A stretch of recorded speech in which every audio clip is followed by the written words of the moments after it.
அனைவருக்கும் வணக்கம்.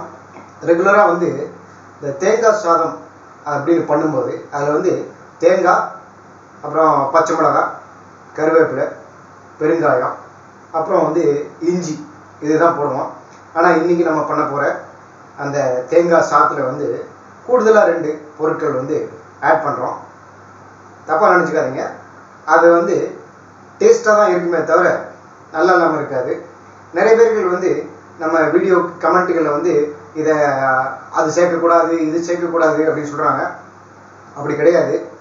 எதுக்காக நம்ம சில இதெல்லாம் பொருட்கள்லாம் கூடுதலாக சேர்க்குறோம் அப்படின்னா இன்னும் டேஸ்ட்டாக இருக்கும் அப்படிங்கிறத சொல்கிறதுக்காக தான் நம்ம அதெல்லாம் சேர்க்குறோம்.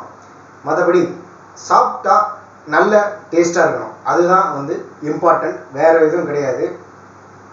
அவர் 50 வருஷங்களுக்கு முன்னாடி இருந்த சமையல் ட்ரெண்டு இப்போ கிடையவே கிடையாது. ஒரு 20-25 வருஷத்துக்கு முன்னாடி இருந்தது கூட இப்போ கிடையாது. டோட்டலாக சேஞ்ச் ஆகிருக்கு. என்னென்ன எப்படி செஞ்சு புதுசாக கண்டுபிடிச்சி சாப்பிட்லாம் அப்படின்னு தான் இப்போ பண்ணிகிட்ருக்காங்க.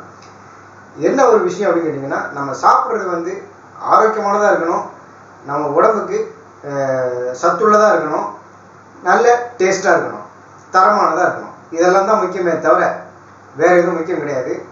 இன்னைக்கு இந்த தேங்காய் சாதம் டேஸ்ட்டாக கூடுதலாக 2 பொருட்களை சேர்த்து நம்ம எப்படி பண்ணுறோம் அப்படிங்கிறத பார்க்கலாம்.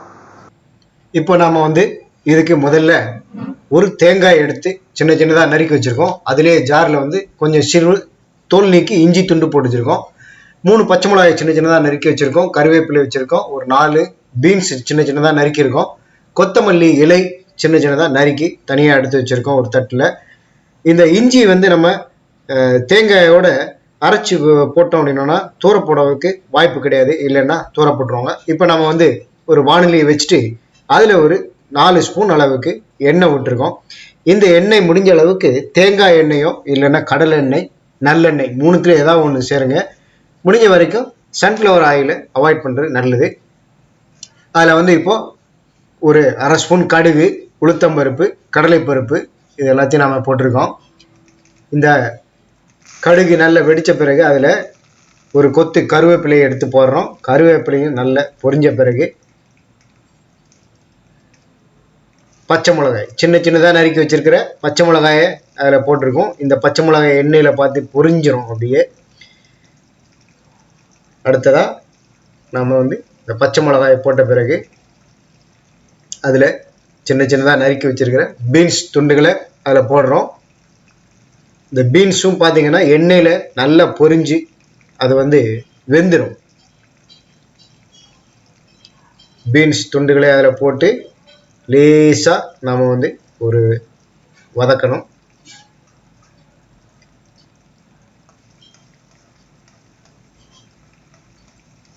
இதுக்கு இடையில நாம் சாதம் நல்ல உதிராக சாதம் அடித்து தனியாக ஆற வச்சுருக்கணும். தண்ணியை குறைவாக வச்சு சாதம் உதிராக வச்சுருங்க, குழஞ்சி போயிடக்கூடாது. இப்போ ஏற்கனவே நம்ம ஊற வச்சு வேக வச்சுருந்த பச்சை பட்டாணியையும் சின்ன சின்னதாக நறுக்கி வச்சிருக்கிற கொத்தமல்லியையும் அதில் ஆட் பண்ணுறோம். இதை தான் நம்ம சொன்னோம். கூடுதலாக 2 பொருட்களை மட்டும் இதில் சேர்க்குறோம். ஒன்று சின்ன சின்னதாக நறுக்கி வச்சிருக்கிற பீன்ஸ், ஒரு 4 பீன்ஸும் பச்சை பட்டாணியை வேக வச்சு அதையும் நாம் இதில் ஆட் பண்ணி இந்த தேங்காய் சாதம் பண்ணோம் அப்படின்னு சொன்னோன்னா உண்மையிலேயே இது செம டேஸ்ட்டாக இருக்கும். தேங்காய் சாதத்துக்கு வெறும் தேங்காய், பச்சை மிளகாய், கருவேப்பிலை, இஞ்சி போடாமல் இந்த பீன்ஸும் இந்த பட்டாணியும் நம்ம அதில் ஆட் பண்ணி பண்ணோம் அப்படின்னா குழந்தைகள் ரொம்ப விரும்பி சாப்பிடுவாங்க. இப்போ ஏற்கனவே நம்ம தேங்காயை மிக்சியில் போட்டு அரைச்சி வச்சுருக்கோம். தேங்காயும் தோல் நீக்கிய சிறு இஞ்சி துண்டையும் தேங்காயும் நம்ம மிக்சியில் போட்டு அரைச்சி வச்சுருக்கோம். வீட்டில் தேங்காய் துருவல் இருந்ததுன்னா துருவி எடுத்துக்கலாம், ரொம்ப நல்லது.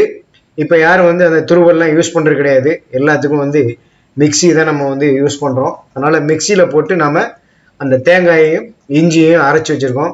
இஞ்சியை நம்ம இஞ்சியை நறுக்கி நம்ம போட்டோம் அப்படின்னா நிறைய பேர் அதை பண்ணுறாங்க, தூர போட்டுருவாங்க. இஞ்சி உடம்புக்கு ரொம்ப நல்லது.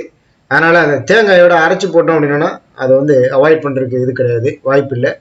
இப்போ அந்த தேங்காயை போட்டு நல்லா வதக்கிட்டு நம்ம பெருங்காயத்தூளையும் அதில் போட்டு நல்லா வதக்குறோம். இந்த தேங்காய் இந்த தேங்காயில் இருக்கக்கூடிய நீர்லாம் வற்றி அது நல்ல ட்ரை ஆயிடணும்.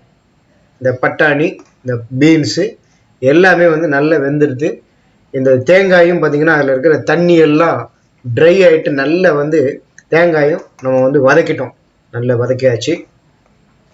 அடுத்ததாக நம்ம வந்து என்ன பண்ண போகிறோம், சாதம் வடித்து தனியாக ஆற வச்சுருக்கோம்.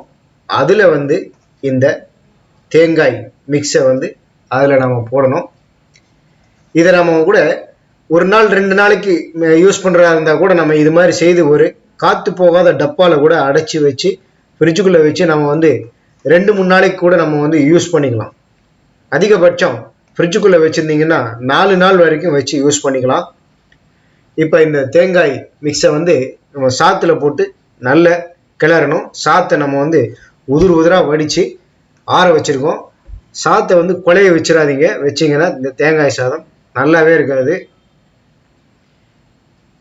இந்த தேங்காய் மிக்ஸை அதில் போட்டு நல்ல கிளற போகிறோம். இப்போ அதில் வந்து நான் தேவையான அளவு உப்பு தூள் ஆட் பண்ணிட்டேன். என்ன வீடியோ கிளிப்பிங்ஸில் அது வரல. உப்பு வந்து தேவையான அளவு நம்ம சேர்த்துக்கிறோம். சேர்த்துட்டு நல்ல அதை வந்து அந்த தேங்காய் சாதம் மிக்ஸை 2 நல்ல மிக்ஸ் ஆகிற அளவுக்கு நம்ம வந்து அதை அடிவட்ட நல்ல கிளறணும். நல்ல கிளறிட்டு அதுக்கப்புறம் நீங்கள் வந்து சாப்பிட்டீங்க அப்படின்னா உண்மையிலே இது செம டேஸ்ட்டாக இருக்கும். வீட்டில் பசங்களுக்கெல்லாம் வெறும் தேங்காய் போட்டு செய்து கொடுக்காம இந்த மாதிரி பட்டாணி, பீன்ஸு ஏதாவது போட்டு செய்து கொடுத்தீங்க அப்படின்னா இது போல் செய்து கொடுத்தீங்கன்னா ரொம்ப விரும்பி சாப்பிடுவாங்க. பாத்திரம் காலியாகும், அதுதான் ரொம்ப முக்கியமானது. இந்த தேங்காய் சாதம் இதே போல் நீங்களும் செய்து பாருங்கள்.